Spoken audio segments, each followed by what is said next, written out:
Les agents publics sont tous des balances. Cette mentalité-là, elle vient en fait de l'article 40 du Code de procédure pénale qui impose à toute autorité constituée, donc que ce soit les agents publics, les fonctionnaires ou les élus, de signaler les crimes et délits dont ils ont connaissance dans l'exercice de leurs fonctions au procureur de la République.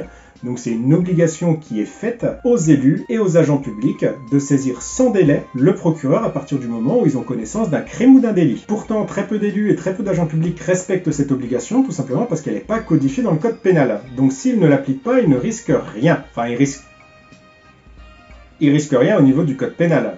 Par contre, si c'est un agent public, lui, il peut avoir une sanction disciplinaire. Et dans l'absolu, il faut aussi relativiser, puisque quiconque ayant connaissance de privation, de mauvais traitement, d'agression ou d'atteinte sexuelle infligée à un mineur doit en informer les autorités, sinon cette fois-ci, il peut risquer 3 ans d'emprisonnement et 45 000 € d'amende. Cette règle-là, elle s'applique pas exclusivement aux élus et aux agents publics, mais à tous. Et ça me permet de rebondir sur la différence entre illégal et délictuel. Illégal, c'est ce qui viole la loi, mais sans que ça soit forcément une infraction pénale, alors que délictuel, c'est tout simplement ce qui est un délit.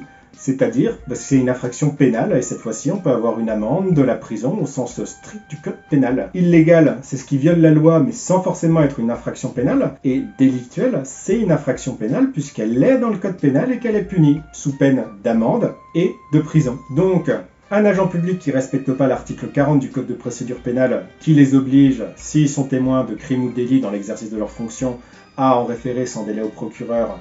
Si l'agent public ne l'applique pas, c'est illégal. Par contre, si un citoyen garde le silence sur des violences qui sont faites à un enfant ou une personne vulnérable, là, c'est délictuel et on peut être puni.